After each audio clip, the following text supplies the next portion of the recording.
Good morning. Have you learned to fight the right way in the world? Have you learned that the good Lord will help you and fight for you when you reach out to Him?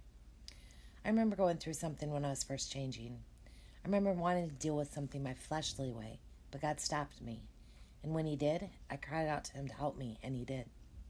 God gave me this verse, Exodus 14:14. God will fight for you so you can hold your peace. I never knew that verse before the day, but I needed it so much. God wanted me to know I didn't have to physically fight with my hands because He was already fighting for me, and He was. I wanted to keep that peace in my life that I was working so hard on, and that's why it's so important to remember to keep running to God because He will fight for us so we can stay peaceful. We can learn to live peaceful even when the devil doesn't want us to. Of course, the devil kept trying to bring the situation back up in my head, but as soon as he did, I would say that verse and he eventually left me alone. Yes, it took a whole week of fighting him, but he eventually will flee. Let's remember James 4:7 says, submit yourselves to God, resist the devil, and he will flee from you. The devil still tries once in a while to put what happened that day in my head because he wants us to live in the past. He wants us to be held down by anger and hurt. But when you keep repeating those verses, he can't win with you anymore. So keep resisting the devil. Don't let him get to you, and he will flee. Yes, it might take a while, but he will.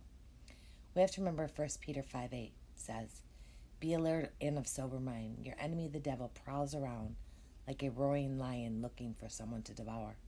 The devil hates us and wants to devour our lives. That's why it's so important to be of sober mind so he can't continue lying to you anymore.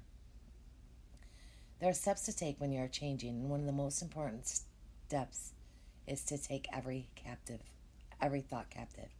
2 Corinthians 10:5 says, we demolish arguments and every pretension that sets itself up against the knowledge of God, and we take captive every thought to make it obedient to Christ. So remember to continually think about what you're thinking about. It's a game changer. We also have to hold to the teachings in the Word to be set free.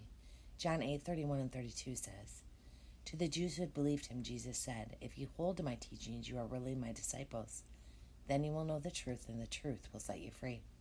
I can't describe to tell you how true that is. The Bible changed my life from the truths in the Word, and it can yours too. We will be set free from fears, anxieties, addictions, loneliness, pain, depression, and everything else the devil tries holding you down with when you remember to hold to the teachings in the Word. Start today opening your Bible when the world tries lying to you, and I promise you, you will find that peace you've been looking for your whole life when you continually do this day after day. Straight from God through Dawn Marie. Love you all and have a blessed Monday.